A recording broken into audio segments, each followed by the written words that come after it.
Magandang araw, ako si Kuya Code. Welcome back to my channel where I teach Python through coding challenges and Hackerrank. Today we'll start with the Python collection problems. So this first one that we're doing is a counter. Counter is similar to a dictionary, but it does have extra features that make it more useful for very specific cases. I remember there was another video that I did not that long ago that did use a counter to make it a bit easier, so I can show an example of that as well, but there are some extra things that are included.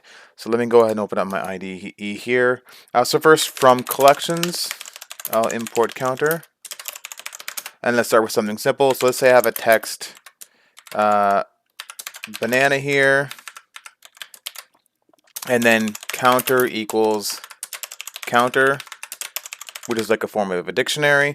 We can just pass in the text, and then we can simply print counter. And then if we go ahead and print that, no module collection, it's collections with an S, go ahead and print that. And now we just literally have the text, it's changed to a dictionary where the key is all the letters, and then the value is just how many of them there are in there. So obviously there's 3 A's, there's 2 N's, and then there's 1 capital B. That's a pretty simple explanation of a counter. Normally if it was a actual dictionary, let's say we have, it would look like this. So let's say we have fruits equals apple. We'll have 1, 2, 3, 4, 5, 6. We'll have apple, banana,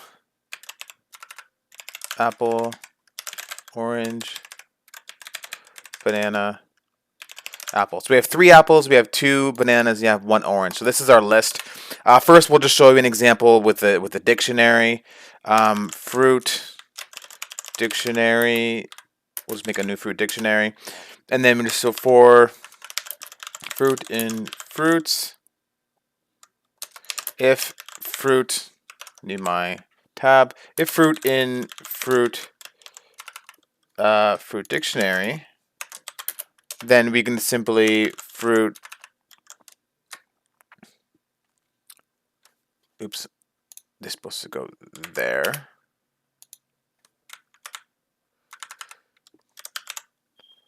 Then simply fruit. There is our dictionary. And we can add in the fruit. And then plus equals 1. And then else we can just fruit dictionary fruit equals 1. So we're basically going through this list, and for every element in the list, if the fruit is already in the dictionary, then we could increment it, and then if it's not in the dictionary, we add it as a new one.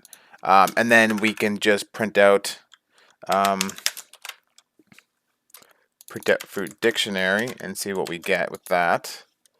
I will turn this off for now. Expected semicolon. I had a typo, I think. Right, so we have 3 apples, 2 bananas, and 1 orange. So that counts how many of them are. As I mentioned, we have 3 apples, 2 bananas, 1 orange in our list. We make a dictionary, we go through it, we put all the items in the dictionary, and then we can just print out the result. But of course, with collections, you can just literally do counter fruits,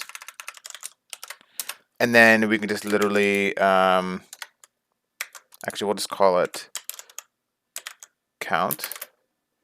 And then we can just print this, and it's the exact same thing, which is definitely a lot easier to do this than it is to type out this entire thing. One thing, of course, you can do that I mentioned before, this is the unpacking. So it just basically unpacks each individual item in the dictionary and passes it to the print function. So if we just put the unpack operator inside both of those, then you can see that it's the exact same where it prints out each key once. So that's an easy way to do a counter. One thing that, now we'll start to get into some things that the counter has that the dictionary doesn't. Let's say I have print fruit dictionary, and one that doesn't exist, pair. If I were to print out pair, the pair doesn't exist, so it gives you an error. But if I were to copy this, but do it with count instead, oh yeah, I gotta do this. I'll just do the try catch block. So try to do this, and instead of crashing, we'll throw an exception, and we'll just print print that, and then this one will be from the count. So because there's 0 pairs in the counter collection that we have that comes from this list, it just simply prints out 0, which is correct. So instead of giving you an error, it'll just print out how many there are. Even if there's 0, it'll just tell you 0. And then just like with sets, you can actually add them together. So let's say we have 2. I'll just turn this off for now. I think it's Control D. Yeah. So count 1 equals counter. We'll do apple equals 3, and then we'll do banana equals 2. That's the first one, and then for the second one, we can do apple equals 1. This will be orange. I'll just do this so we can see a bit easier. So now we have 2 separate collections, which is, the counter here.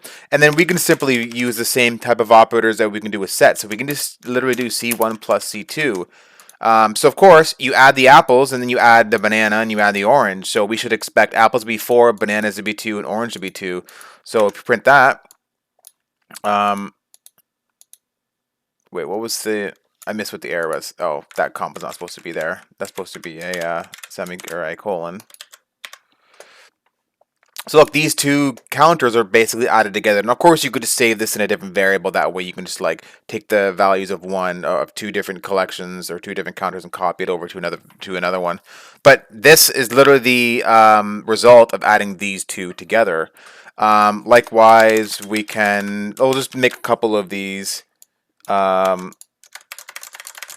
So what you can do, C1 minus C2, print that. So the total was 3 apples minus the 1 apple. We have 2 apples. And bananas didn't exist. The bananas did exist in this one. But we're subtracting an orange. Orange doesn't exist in that one, so nothing happens. And then in this one, you're not actually removing any bananas because the counter 2 doesn't have bananas. So those 2, that one just ends up being the same. And of course, if you were to swap these around, I wonder if it would give you an error. No. So this one, you do 1 minus 3. Because you're doing C2 minus C1, C2 has 1 apple, and C2 has 1 apple, C1 has 3. So in this case, you're doing 1 minus 3. It doesn't error out, and it doesn't make any sense to give you a negative value. So it just basically deletes it, and now there's no more apples. And then, like I said, bananas, these 2 are not the same, so they get kind of ignored. So you still have the 2 oranges left in that one. So that's basically subtracting those 2. The next one is the intersection. So we do C1, intersection operator, C2. And this one only shows the results that exist in both of them.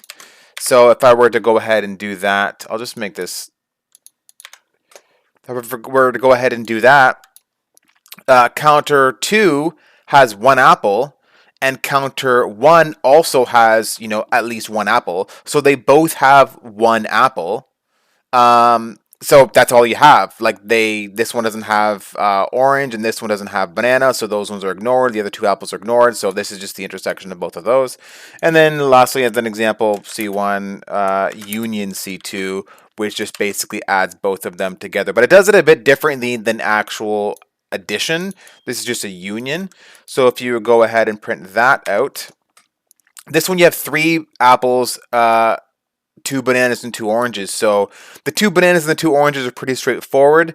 But because both of these are the same, and as an example with sets, you can't have duplicate values. it basically doesn't actually add this apple 1 because that key already exists. So in this case, you're just basically adding the values. So you still have apple, but you're adding the values. But in this case, you can consider it unionizing the keys. So because the key already exists in C1, there's this apple in C2 doesn't get added, and that's why you only have it as a 3 instead of as a 4. Um, Another thing that we can do, let's just take these two and then dot most common. Let's just grab the first most common. Again, let me go ahead and close that and reopen it. So obviously, if you have a union, this is the one we're looking at. The most common is apple. And if we were to put a 2 here, and I'll just do it like this to make it a bit different.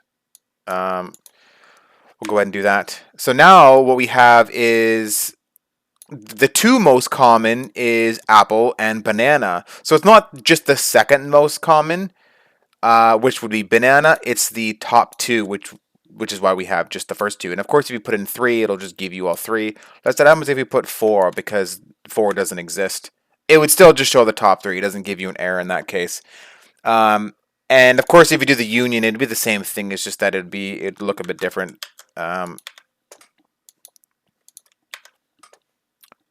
Yeah, it still does the same thing. And let me see here. So the next thing we can do is there's something called elements. So we'll actually just get this initial one back. So we'll get the fruits one back, and then we'll get the counter count back. So we can do list. We'll make a list out of it, and we'll do count dot elements. Print that. I'll just hide these for now. So this actually prints them out all individually. So apple, apple, apple, banana, banana, orange. So because the dictionary, or sorry, because the counter has 3 apples, it actually lists out individually apple 3 times, and then banana twice, and 1 orange. This just lists the actual elements inside the actual collection. And if we were to do count dot items, well, what does count dot items do? Count dot items just prints out the items the same way that you would normally do it, which is kind of the same as, very similar to just doing this in general, where you just do print count. Right, so it's kind of the same thing. You have 3 apple 3 banana 2 orange 1 apple 3 banana 2 orange 1. Although this kind of shows it as like a tuple, whereas the apple is the key, and then this is the value for that. And of course we can also do these ones. A lot of them are similar with dictionary, but of course, I'm just letting you know that these things still work in the actual count collection. So count.keys. We'll go ahead and do that one. This just prints out the same thing, but it's only the keys.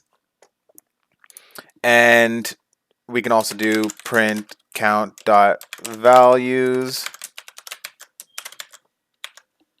And this just prints out only the values, which is 3, 2, and 1, which is why we have 3, 2, 1. It prints it out as like a list. And then, of course, we can also do these as well. Oopsie, not that. If we do it like this, it just kind of looks a bit nicer, where it only shows, like I said, this is a tuple. These are just printing it out regularly, and same thing with that. So there are probably other ones. These are all the basic ones I'm just going to cover for now. Generally, if you're only making a dictionary just to count or keep a track of a number of things, there are a lot of different problems in Hackerrank where you just have to, print out the second most common out of all these different things in the list. Definitely use the the counter, which is inside the collections module. It definitely makes it very quick to do these. Now we'll just go over to the actual problem itself. So let's just see here. A count is a container that stores elements of the dictionary as keys, and their count are stored as the dictionary values. So this is kind of similar to what I already went over. Let's just go over. So the first line contains X, the number of shoes. So we have 10 shoes, and here are all the different shoes. And then there are n number of customers who are willing to pay X amount of money. So these are 6 customers, and these are the customers. So for example, $55, $45, $55, $40, $60, and $50. And these are the actual shoe sizes that are found in the list here. And let's see here what we want to print out. So we have to print out the total. So in this case, the total is 200 because shoe size 6, $55. Shoe size 6, $45. Shoe size 6 is no longer available because there's only 2 of them. So if a third person wants to buy shoe size 6, there's none available, so that's obviously not going to work. And then shoe size 4 for $40, and then shoe size 18 for $60, and size 10 is not an option. So we basically have to take these inputs and add up the total amount of sales we have for all of these different shoe sizes given all of these prices. So what I'm going to do is, of course, from collections import counter, and then we get a variable for our input, and then we get one for shoes, make a counter, list map int input split. That way the input's going to just be given to the actual shoe sizes for this. This is basically just a list of all the shoe sizes, or I guess a counter of all the shoe sizes, because you do need to keep track of how many of each one there are. And then we just have our loop equals int input. So this is our loop, which in this case would be 6. And then the next thing, total, we'll just get a total for the keeping track of the actual total. And now we just loop through. So for underscore in range loop, what we're going to do is take the size and then take the price equals list map int input dot split. So this line would grab each individual pairs of the shoe size and the price, and of course it's going to make them into an integer. And then if the shoes counter collection has the size, so if this shoe collection has a size 6 shoe, if it exists, or like if it's more than 0, then what we need to do is just shoes, that's a typo there, shoes at that specific size minus equals 1. So we need to remove that count, or that item from the list. So rather than having 2 6s, we'll just reduce the count. That way we only have 1 because one of them has been purchased. So there is that. And then total dot append, we can just do the price. And then you just basically add the price to the total. And that's basically it. It's going to go through all of these and add all of these up, and then we can just print out the sum of the total. Oops. Print the sum of the total, and let's go ahead and run that. So that was correct, and we'll go ahead and submit this to see all the results.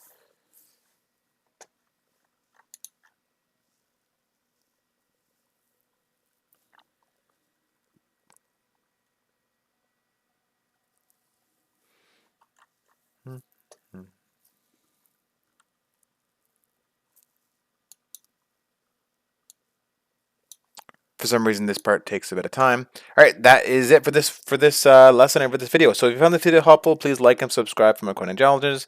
Let me know in the comments if you have any questions or suggestions for future videos. See you next time on Kuya Code. Paalam.